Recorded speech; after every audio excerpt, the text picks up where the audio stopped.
As You Like It by William Shakespeare, Act 5, Scene 4. Enter Duke Senior, Amiens, Jaques, Orlando, Oliver, and Celia as Aliena. Dost thou believe, Orlando, that the boy can do all this that he hath promised? I sometimes do believe, and sometimes do not, as those that fear to hope, and know to fear. Enter Rosalind as Ganymede, Silvius, and Phoebe. Patience once more whiles our compact is urge. You say, if I bring in Rosalind, you will bestow her on Orlando here. That would I, had I kingdoms to give with her. And you say you would have her when I bring her? That would I, were I of all kingdoms king. You say you'll marry me, if I be willing. That will I, should I die the hour after. But if you do refuse to marry me, you'll give yourself to this most faithful shepherd. So is the bargain. You say that you'll have Phoebe if she will, though to have her and death were both one thing. I have promised to make all this matter even. Keep you your word, O Duke, to give your daughter. You yours, Orlando, to receive his daughter. Keep you your word, Phoebe, that you'll marry me, or else, refusing me, to wed this shepherd. Keep your word, Silvius, that you'll marry her if she refuses me. And from hence I go to make these doubts all even. Exeunt Rosalind and Celia. I do remember in this shepherd boy some lively touches of my daughter's favor. My lord, the first time that I ever saw him, methought he was a brother to your daughter. But, my good lord, this boy is forest born, and hath been tutored in the rudiments of many desperate studies by his uncle, whom he reports to be a great magician, obscured in the circle of this forest. Enter Touchstone and Audrey. There is sir another flood toward, and these couples are coming to the ark. Here comes a pair of very strange beasts, which in all tongues are called fools. Salutation and greeting to you all. Good my lord, bid him welcome. This is the motley-minded gentleman that I have so often met in the forest. He hath been a courtier, he swears. If any man doubt that, let him put me to my purgation. I have trod a measure. I have flattered a lady. I have been politic with my friend, smooth with mine enemy. I have undone 3 tailors, and I had 4 quarrels, and the like to have fought one. And how was that ta'en up? Faith, we met and found the quarrel was upon the 7th cause. How 7th cause? Good my friend, like this fellow? I like him very well. God ild you, sir. I desire of the like. I press in here, sir, amongst the rest of your country copulatives, to swear and to forswear according as marriage binds and blood breaks. A poor virgin, sir, an ill-favoured thing, sir, but my own, a poor humour of mine, sir, to take that no man else will. Rich honesty dwells like a miser, sir, in a poor house, as your pearl is foul, as a pearl in your foul oyster. By my faith, he is very swift and sententious. According to the fool's bolt, sir, and such dulcet diseases. But for the 7th cause, how did you find the quarrel on the 7th cause? Upon a lie 7 times remove. Bear your body more seeming, Audrey, as thus, sir. I did dislike the cut of a certain courtier's beard. He sent me word, if I said his beard was not cut well, he was in a mind it was. This is called the retort courteous. If I sent him word again it was not cut well, he would send me word he cut it to please himself. This is called the quip modest. If again it was not cut well, he disabled my judgment. This is called the reply churlish. If again it was not well cut, he would answer I spake not true. This is called the reproof valiant. If again it was not well cut, he would say I lie. This is called the countercheck quarrelsome. And so to the lie circumstantial and the lie direct. And how oft did you say his beard was not well cut? I durst go no further than the lie circumstantial, nor he durst not give me the lie direct, and so we measured swords and parted. Can you nominate and order now the degrees of the lie? Oh, sir, we quarrel in print by the book, as you have books for good manners. I will name you the degrees. The first, the retort courteous. The second, the quip modest. The third, the reply churlish. The fourth, the reproof valiant. The fifth, the countercheck quarrelsome. The sixth, the lie with circumstance. The seventh, the lie direct. All these you may avoid, but the lie direct. And you may avoid that too with an if. I knew when 7 justices could not take up a quarrel, but when the parties were met themselves.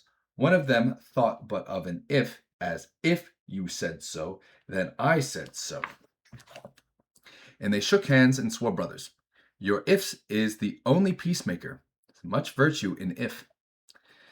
Is not this a rare fellow, my lord? He's a good at anything, and yet a fool.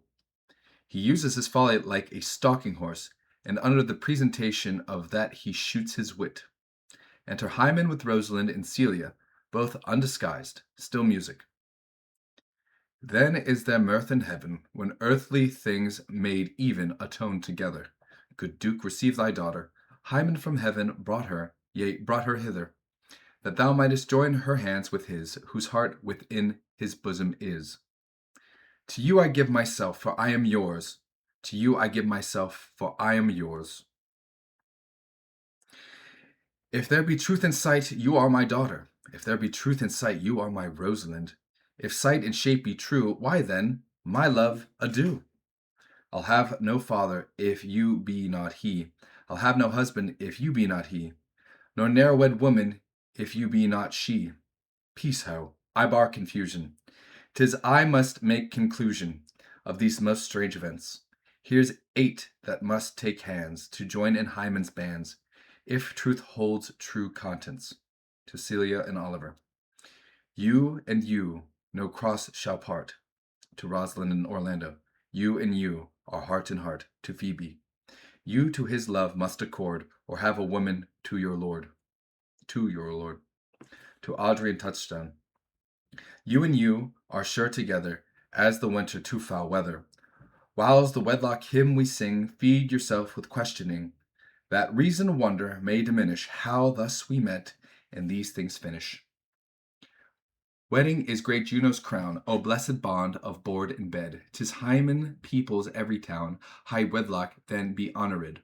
Honor, high honor, and renown to Hymen, god of every town. O my dear niece, welcome thou art to me, even daughter, welcome in no less degree. I will not eat my word, now thou art mine. Thy faith my fancy to thee doth combine. Enter Jaques de Boys, the second brother.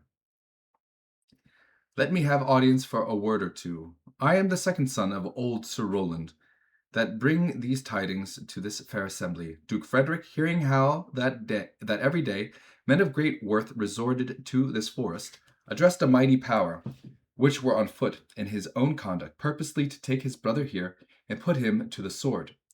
And to the skirts of this wild wood he came, where meeting with an old religious man, after some question with him, was converted, both from his enterprise and from the world, his crown bequeathing to his banished brother, and all their lands restored to them again, that were with him exiled.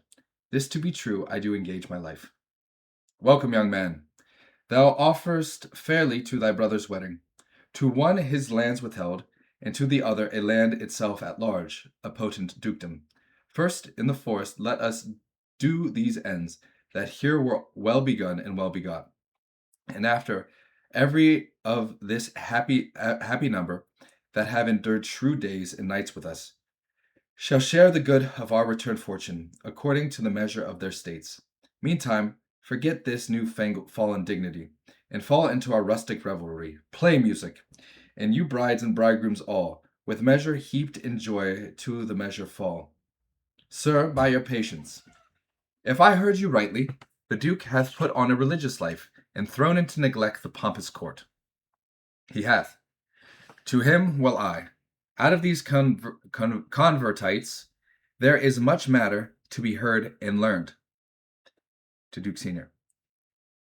You to your former honor I bequeath, your patience and your virtue well deserve it. To Orlando.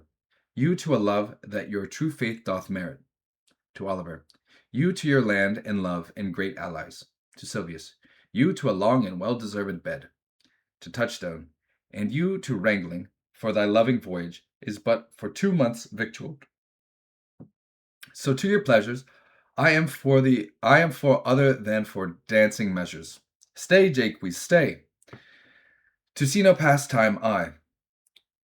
What you would have, I'll stay to know at your abandoned cave. Exit. Proceed. We'll begin these rites, as we do trust they'll end in true delights. Music and dance. Exeunt all but Rosalind. Epilogue. It is not the fashion to see the lady the epilogue, but it is no more unhandsome than to see the lord the prologue.